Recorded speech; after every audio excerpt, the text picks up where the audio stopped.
दोस्तों, हम बात कर रहे हैं क्लास 12 की केमिस्ट्री का एक बहुत ही महत्वपूर्ण चैप्टर जिसका नाम है वैद्युत रसायन। इस चैप्टर के अंदर हम अभी जो बात कर रहे हैं वैद्युत अपघटनी सेल के बारे में बात कर रहे हैं। इससे पहले हमने चालक के बारे में समझा कि चालक क्या होते हैं। हमने गैल्वेनी सेल के बारे में समझा कि गैल्वेनी सेल क्या होता है। उस गैल्वेनी सेल के अंदर एक बहुत बड़ा पार्ट हमने कवर किया है नष्ट समीकरण, साम्य स्थिरांक, गिब्स मुक्त ऊर्जा, वैद्युत रासायनिक श्रेणी और इस तरीके से हम बहुत सारे टॉपिक्स को कवर कर चुके हैं।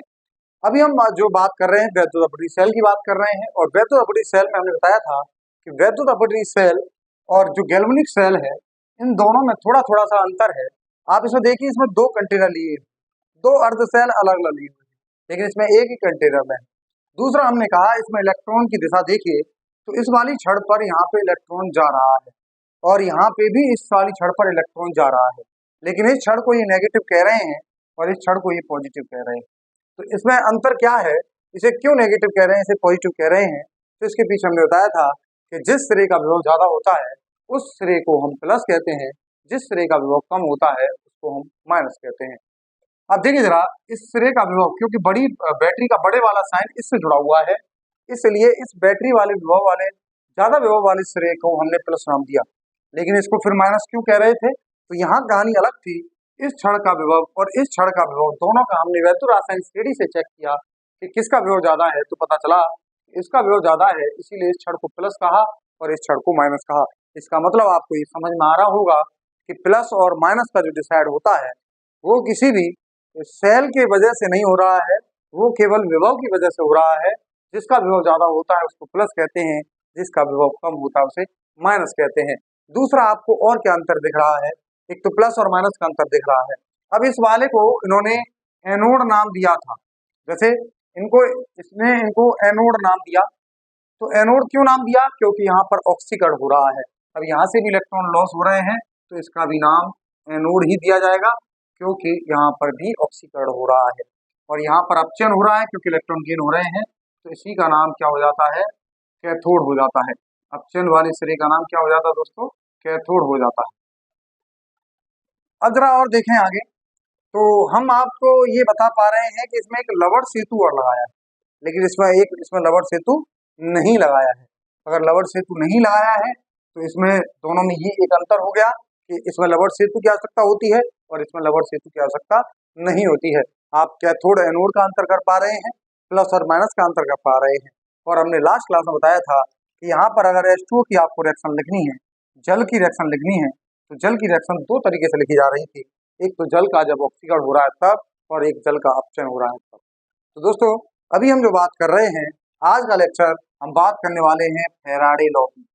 क्या होता है फैराडे का नियम? तो इस फैराडे के नियम की बात कर रहे हैं, फैराडे लॉ। तो क्या होते हैं फैराडे लॉ, क्या कहा फैराडे ने, तो इसके बारे में समझते हैं।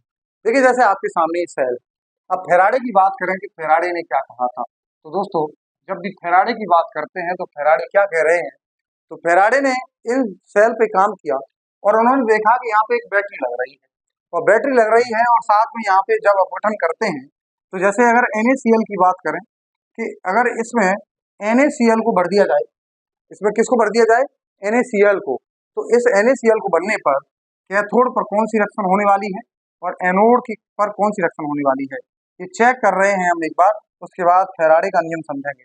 पहले हम ये समझ लें कि कैथोड और एनोड पर इस सेल में क्या रिएक्शन होगी अगर हम NaCl को डालेंगे तो उसके बाद हम फिर फैराडे का नियम समझेंगे। तो जरा NaCl को देखें तो आप सभी जानते हैं, तो Na प्लस में और Cl नेगेटिव में टूटा हुआ होता है। Na प्लस होता है और Cl नेगेटिव होता है। अब बताइए कि इसमें Na प्लस इलेक्ट्रॉन ग्रहण करेगा या इलेक्ट्रॉन देगा? तो आपको सीधा सीधा दिख रहा है, क्योंकि Na पे प्लस लग रहा है। Na पे क्या लग रहा है? प्लस लग रहा है, इसलिए इलेक्ट्रॉन को गेन करेगा। क्या करेगा दोस्तों? ये इलेक्ट्रॉन को गेन करेगा। तो यहाँ पर इलेक्ट्रॉन को गेन करेगा, इसका मतलब Na प्लस का अपचयन होने वाला है, और यहाँ पे Na प्लस इलेक्ट्रॉन गेन करके क्या प्राप्त होगा? Na प्राप्त होगा, क्योंकि यहाँ कैथोड पर रिएक्शन हो रही है और यहाँ पर इसका क्या हो रहा है? अपचयन। तो कैथोड पर क्या प्राप्त हुआ? सोडियम धातु प्राप्त हो रही है। अब इन्होंने दूसरी तरफ देखा कि जो Cl नेगेटिव है ये इलेक्ट्रॉन त्यागेगी, इसका मतलब ये रिएक्शन एनोड पर होने वाली है। एनोड पर होगी तो ये इलेक्ट्रॉन त्यागेगा और कौन क्या बन जाएगी? Cl2 gas. जैसे जब भी ऑक्सीजन नेगेटिव इलेक्ट्रॉन त्यागेगा तो O2 गैस बनेगी। ऑक्सीजन पे अगर कहीं नेगेटिव है तो वो O2 गैस बनाएगा। F पे नेगेटिव है तो F2 गैस बनाएगा इलेक्ट्रॉन त्यागने के बाद। और Cl नेगेटिव है तो Cl नेगेटिव का ऑक्सीकरण किसमें होगा? Cl2 में होगा। Br नेगेटिव का ऑक्सीकरण किसमें होगा दोस्तों? Br2 में होगा।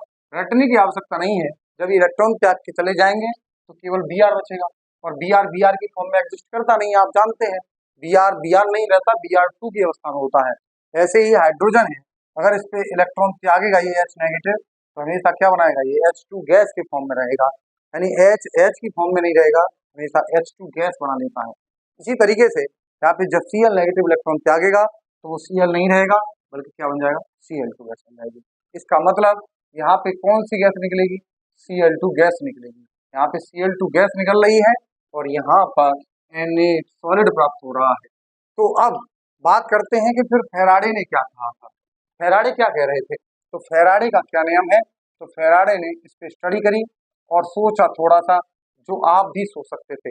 अब मुझे बताइए आप लोग, पहले आपसे ये पूछा जाए कि अभी हमने यहाँ पे 2 वोल्ट विभवांतर लगाया है या फिर 5 एम्पियर का करंट दिया है। मान लेते हैं, एक एग्जाम्पल लेते, कुछ भी मानिए आप, इसको हटाइए। अब आप ये सोचिए कि 5 एम्पियर का करंट इसमें दे रहे हैं हम, तो यानी कि 5 एम्पियर हमने इसमें करंट दिया तो यहाँ पर Na प्राप्त हुआ होगा और Cl प्राप्त हुआ होगा।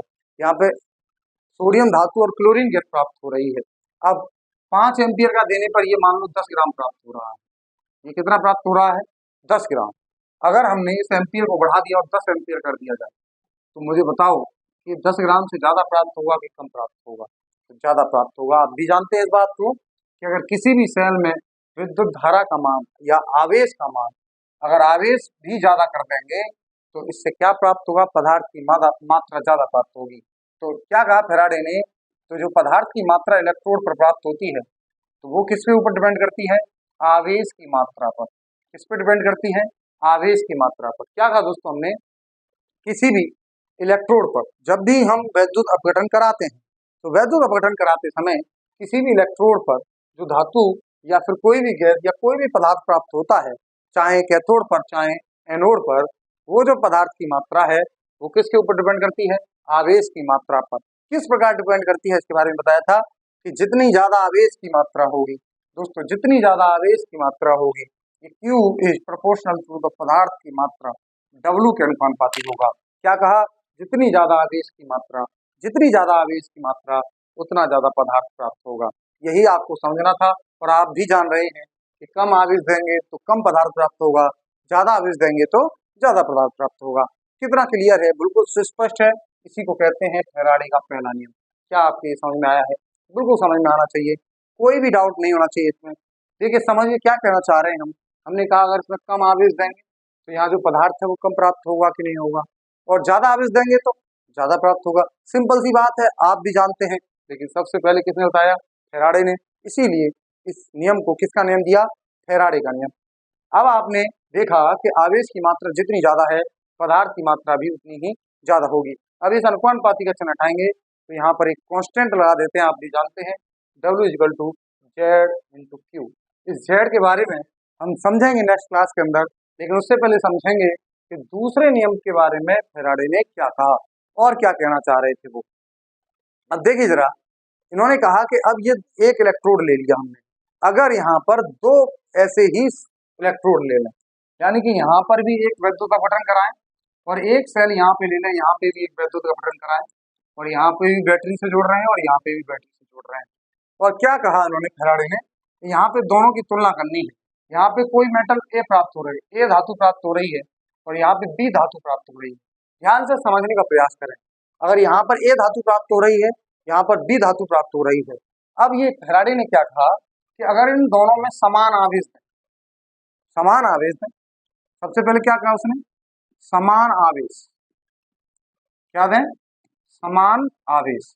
दूसरी बात कही समान समय तक दें, समान आवेश समान समय तक दें, तो इन दोनों में से किसकी मात्रा ज्यादा प्राप्त होगी?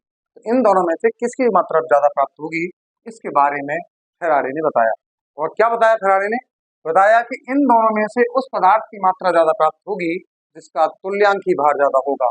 यानी कि कह रहा है कि किसी भी इलेक्ट्रोड पर पदार्थ की मात्रा जो होती है वो उसके तुल्यांकी भार के अनुपाती, तुल्यांकी भार के अनुपाती होती है। यानी कि जितना ज्यादा तुल्यांकी भार वो पदार्थ उतना ही ज्यादा प्राप्त होगा।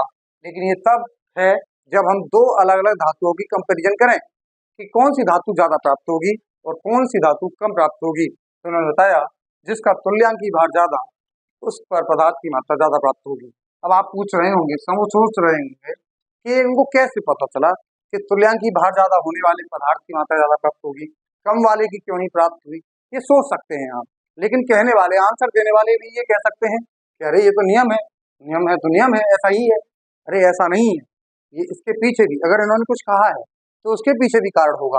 देखिए इससे पहले इन्होंने जो पहला नियम दिया है उस पहले नियम के पीछे भी तो सिंपल ही कारण है। आप देख रहे हैं जितना ज्यादा आप चलते जाएंगे उतनी देर तक यहाँ से इलेक्ट्रॉन ग्रेड होते रहेंगे और उतना ज्यादा प्राप्त होगा। इसमें कोई भी डाउट नहीं होता है। लेकिन इसमें जरूर डाउट होगा आपको कि कैसे पता चला कि तुल्यांकी भार ज्यादा होने पर पदार्थ की मात्रा प्राप्त होगी, ज्यादा प्राप्त होगी। जैसे अगर ए का तुल्यांकी भार बी से ज्यादा है तो हम कहेंगे कि ए ज्यादा प्राप्त होगा, जबकि समान आवेश दिया है, समान समय तक दिया है। तो कैसे पता चला कि तुल्यांकी भार ज्यादा होने वाले पदार्थ की मात्रा ज्यादा प्राप्त होती है। तो इसके बारे में नेक्स्ट क्लास के अंदर चर्चा करेंगे कि कैसे पता करें कि तुल्यांकी भार ज्यादा होने से पदार्थ की मात्रा ज्यादा प्राप्त होती है। तो दोस्तों नेक्स्ट क्लास के लिए इंतजार करेंगे आप, और नेक्स्ट क्लास में हम इसी के बारे में डिस्कस करेंगे कि कैसे पता करते हैं, और दोनों नियमों को बिल्कुल तरीके से विद डेरिवेशन प्रूफ करेंगे कि ये बिल्कुल सही है। तो आज के लिए इतना काफी है। Thank you.